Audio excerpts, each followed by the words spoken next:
बिस्मिल्लाहिर्रहमानिर्रहीम। Voice of voiceless में doctor Nasir का सलाम। आज हम अपने तीसरे प्रोग्राम में उसी बहस को जारी रखे हुए हैं कि क्या पाकिस्तान में तालीम और सेहत को कौमिया लिया जाना चाहिए। मैंने आपसे वादा किया था कि आज का प्रोग्राम सेहत के बारे में होगा, लेकिन जब गौर व खौज किया और कुछ चीज़ें जो अभी उस पिछले मौजू से जुड़ी हुई हैं वो मैं मुख्तसरन दोस्तों के सामने रखना चाहता हूँ, ताकि हम पाकिस्तान के जो बासी हैं, जो हम पाकिस्तानी हैं, जो हमारी नौजवान नस्ल है, जो हमारे बच्चे हैं, उनके हकूक़ पर बात की जा सके। इस मुल्क में हर वक्त टेलीविज़न, इलेक्ट्रॉनिक मीडिया के ऊपर और प्रिंट मीडिया के ऊपर सिर्फ ज़ातियात की सियासत छाई हुई है, और उस ज़ातियात की सियासत ने हमारे जो ओरिजिनल मसाइल हैं, यानी जो नॉन इश्यूज़ हैं, उन पर तो दिन रात बात होती है और समा खराशी की जाती है और पूरी कौम को हिजान में मुब्तला किया जाता है। लेकिन जो हमारे इश्यूज़ हैं, जो एक्चुअल इश्यूज़ हैं, उनके ऊपर कोई बोलने को तैयार नहीं है। और अगर कोई मेरे जैसा बात करता है तो उस बात के ऊपर भी तवज्जो इसलिए नहीं दी जा रही होती कि लोगों को ट्यून कर दिया गया है, लोगों के अंदर ये इंस्टिल कर दिया गया है कि नॉन इश्यूज़ ही इश्यूज़ हैं। लेकिन दोस्तों, हमारा सबसे बड़ा इशू पाकिस्तान का, जो कौम को 72 साल से नहीं मिला और उसका कोई हल नहीं मिला, वो है तालीम। पहली एजुकेशन पॉलिसी से लेकर आज तक वाली एजुकेशन पॉलिसी तक आप आ जाएं तो सिवाय 1972 की एजुकेशन पॉलिसी के किसी ने भी नौजवानों के मसाइल के ऊपर बात खुलकर नहीं की, ना उनके हकूक़ दिए हैं। देखिए, इस वक्त नौजवानों के जो मसाइल हैं उनमें सबसे बड़ा मसला है स्कूलों से मासूम बच्चों की दूरी। पिछले प्रोग्राम में हमने बात की थी कि कम अज़ कम 22.1 मिलियन, तकरीबन 2.5 करोड़ लोग बच्चे जो हैं वो स्कूलों से बाहर हैं। तो उनके भी तो हकूक़ हैं ना, तालीम उनका सबसे बड़ा हक है। तो वो वालिदैन जो सरकारी स्कूलों की फ़ीस भी अब अफोर्ड करने के काबिल नहीं रहे और उनकी आबादी पॉवर्टी लाइन से नीचे रहती है, उनके बच्चों की क्या ये रियासत नहीं है? क्या ये उनके बच्चों की धरती नहीं है? क्या ये उन बच्चों की माँ नहीं है ये मुल्क? तो उनको भी तो हक दिया जाना चाहिए। ये वो पॉइंट है जो मैंने सबसे पहले आपके सामने रखा था। दूसरा ये कि इस मुल्क में तालीम के नाम पर जो तफरीक पैदा की गई है, जो क्लासेस बनाई जा रही हैं, उनका रेडिकेशन बड़ी ज़रूरी है, क्योंकि पाकिस्तानी मुआशरा समाजी, सियासी, इखलाकी, सकाफती ज़वाल की तरफ तेज़ी से जा रहा है। उसको रोकना है। उसको रोकने का हाल ये है कि एक यकसान हिसाब तालीम पाकिस्तान के तमाम स्कूलों में, वो सरकारी हैं, गैर सरकारी हैं, मदारिस हैं, उन सब को नेशनलाइज करके स्कूलों का, हाई स्कूलों का दर्जा देकर और प्राइमरी स्कूल धड़ाधड़ खोल कर उसके अंदर यकसान हिसाब तालीम का लाना बहुत ज़रूरी है। और अगर ये ना किया गया तो हमारे मुल्क के अंदर जो एक तरह से तफरीक है वो इतनी तेज़ रफ्तारी से बढ़ रही है कि अभी तो एहसास नहीं हो रहा, लेकिन कुछ दिनों, कुछ सालों के बाद फिर आप देखेंगे कि ये मुआशरा कितना बुरी तरह टूट फूट का शिकार होना शुरू हो जाएगा। अभी भी वक्त है कि हम उसकी तरफ वापस आ जाएं।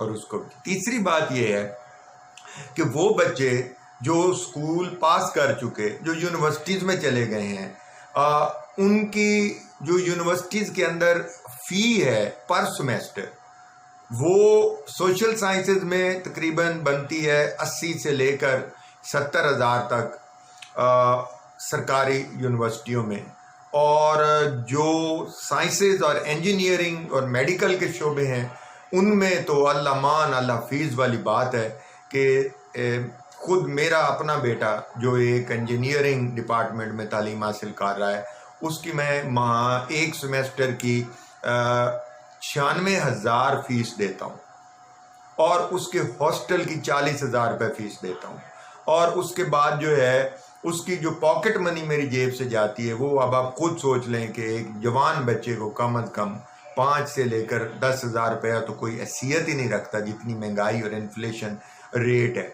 तो अगर इस हिसाब से इस फ़ी को आप हर पाकिस्तानी की फ़ीकस आमदनी के साथ कंपेयर कर लें तो ईमानदारी से मुझे हुकूमती ओहदेदार और यूनिवर्सिटियों की इंतज़ामिया बताए कि क्या उनकी फ़ीस, एक सेमेस्टर की फ़ीस और एनुअल पर कैपिटा इनकम या सालाना फ़ीकस आमदनी में कितना गैप और कितना फ़र्क मौजूद है। और अगर किसी ने अपने 2 या 3 बच्चे, क्योंकि हर पाकिस्तानी फैमिली में कम अज़ कम 3 बच्चे हैं, कम अज़ कम 3, 2 का फैशन तो शायद अब आया होगा, कम हो रहे हैं, वो कुछ बेहतरी आ रही है, लेकिन अगर 3 बच्चे भी यूनिवर्सिटियों में पढ़ाने हों तो जो सरकारी स्कूल में वो नहीं जाते, अगर वो जाते हों प्राइवेट स्कूलों में, तो उनकी पहली क्लास से लेकर यूनिवर्सिटी तक उनका वालिद और उनकी माँ मिलकर भी उनके अखराजात पूरे नहीं कर सकते। तो इसका मतलब ये हुआ कि हमने एजुकेशन के ऊपर बराह रास्त सरकारी तौर पर अगर कोई रुकावट खड़ी नहीं की तो इसका मतलब ये नहीं है कि उनको एक्सेस दे दी। हमने उनको एक्सेस, हमारे मुल्क में नहीं रही। Education has become a privilege, और privilege of the rich class. जो मेरे जैसा लोअर मिडिल क्लास वाला आदमी है वो बेचारा तो पिस गया है कि वो घर चलाए, मकान का किराया दे या अपने बच्चों की यूनिवर्सिटी की फ़ी पूरी करे। अच्छा, उसके बाद फिर अगर वो मुलाजमत पेशा है तो उस मुलाजिम पेशे शख्स की तनख्वाह कितनी है सालाना और उसके 3 बच्चों की फ़ी, तो अपनी तनख्वाह का कम अज़ कम 30% सिर्फ बच्चों की फ़ी में चला जाता है। ऐसा क्यों है?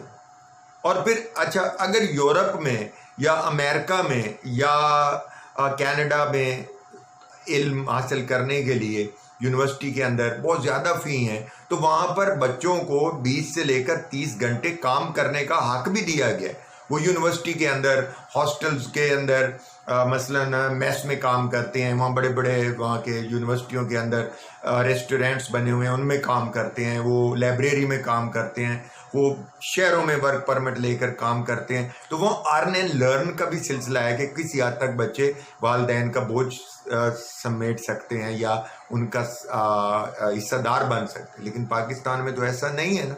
यहाँ तो क्लास 1 से लेकर मास्टर तक अगर बच्चा पढ़ रहा है तो वो वालिद की जिम्मेदारी। तो इसके ऊपर हमारी रियासत ने क्या सोचा है कि बच्चों की फ़ीस दिन ब दिन अगर बढ़ती रही तो हमारा निज़ाम तालीम तो बैठ जाएगा, और वो बैठ चुका है। क्योंकि प्राइवेट यूनिवर्सिटीज़ अब मेडिकल कॉलेज की फ़ी की तरफ आते हैं। मेडिकल कॉलेजेस के अंदर सारे वो बच्चे जाते हैं जो प्रोफेशनल एंट्रेंस टेस्ट में सबसे कम नंबरों वाले होते हैं, और वो सेल्फ पेड होते हैं, सेल्फ फाइनेंस्ड होते हैं। एक कॉलेज की अंदर अगर एक प्रॉफ की एक सालाना जो साल है प्रोफेशनल ईयर है उसकी फ़ीस अगर 5 लाख से लेकर 10 लाख या 15 लाख पर मेडिकल पर ईयर हो, तो उसमें बताएं कि जो बच्चे पैसे देकर डॉक्टर बन रहे हैं तो जब वो वापस मेडिकल के शोबे में आएंगे तो सबसे पहले उनके दिमाग में ये बात यूं इंस्टिल की गई होगी कि वो जो तुमने 40-50 लाख रुपया लगाया है वो तुमने वापस लाना है।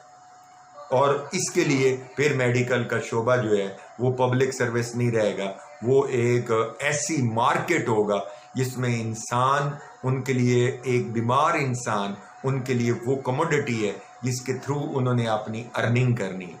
ये बहुत गैर इंसानी बात है।